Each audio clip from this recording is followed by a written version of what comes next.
সামনে বৈশা ওয়াজ শুনবা। রমজান মাসে মার কাপড় কিনা দিতে মন থাকে না, রমজান মাসে মারে চাইলে টাকা দিতে মনে থাকে না, এই রমজান মাসে মারে একটু চিকিৎসা করতে মনে থাকে না। খবরদার খবরদার, পায়ে হাত দিয়া বলি, আমার নবী আপনার নবী বলেন দুনিয়াতে একটা মানুষ দোয়া করলে সন্তান ওলি হয়ে যায়, ওই মানুষটার নাম হলো জনম দুঃখিনী মা। ও বন্ধু রে, ওই মার দোয়ার মধ্যে কোনো স্বার্থ থাকে না। আজকে ঈদের বাজারে, রবির বাজারে গেলে এখনো দেখছি বাজার থমথম করতেছে, সব দোকান খুললা মানুষ কেনাকাটা করতেছি। 1টা 12টা বাজে গেছে, মানুষ দোকানে আছে।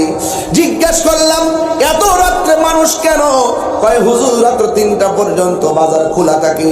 এই যে ঈদের দিন আসতেছে, রবির বাজারে অনেক সন্তান কাপড় কিনতে যাবে, দেখবেন নিজের কাপড় ঠিকই কিনবে, নিজের বউয়ের কাপড় ঠিকই কিনবে, সন্তানের কাপড় ঠিকই কিনবে, কিন্তু মা বাবার কাপড় কেনার জন্য মনে থাকে না। হ্যাঁ বন্ধু, মা বাবার মুখে যারা হাসি ফুটাইতে পারে না, ওই লোকটার জন্য মক্কা মদিনা গেল কোনো লাভ হবে না। আপনারা জবান খুলে বলেন মা বাবার সঙ্গে ভালো ব্যবহার করা লাগবে। জবান খুলে বলুন ঘোষণা করেছে কে? আরে মা কেন এত দামি জানে না সকল, সবাই মা কেন এত দামি জানে না সকলে, জানতো যদি পড়তো দেখে কোরআন হাদিস খুলে।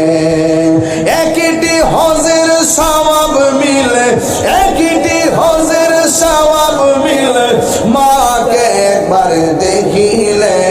মা কেন এত দামি জানে না সকলে, বলো মা কেন এত দামি জানে না সকলে। 2টি বছর পার করালো মায়ের বুকে দুধ, কোলে পেটে নিয়ে আমায় দিতেন কত সুখ।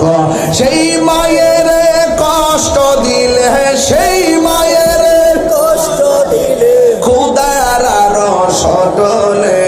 মা কেন এত দামি জানেন না সকলে, বলো মা কেন এত দামি জানেন না সকলে।